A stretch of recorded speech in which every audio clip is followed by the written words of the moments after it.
Ahead of the G20 Summit being hosted under India's presidency, world leaders have started arriving in New Delhi. UK Prime Minister Rishi Sunak and US President Joe Biden are some of the prominent leaders who have landed in the national capital.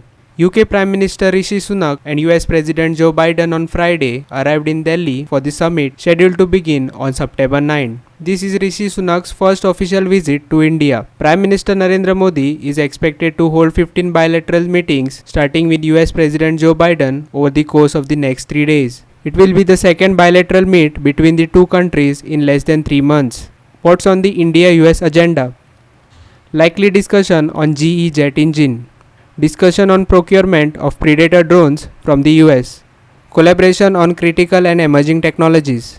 Conversation on progress in the civil nuclear area. US may announce major rail deal with India, Arab world. Deal is to connect Gulf countries and other Arab countries. Addressing the pre-summit brief on Friday, G20 Sherpa Amitabh Kant said that the New Delhi Leaders' Declaration is almost ready and that the declaration will have the voice of Global South and the developing nation. We got the perspective of 125 leaders and then we remain focused on the perspective of the Global South and the requirements of the developing countries.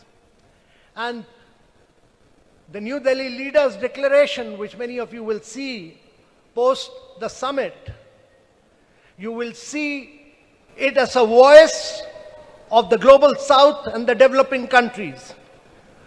No document in the world would have such a strong voice for the Global South and the developing countries as the New Delhi Leaders' Declaration.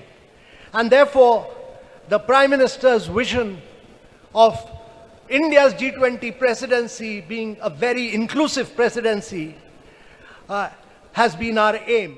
The two-day summit is expected to expand on topics ranging from finance to climate change. However, India is likely to focus on India-specific areas such as accelerated, inclusive and resilient growth, women-led development, multilateral institutions for the 21st century and digital infrastructure. Manish Parab and Shivani Sangelkar for Goa 365.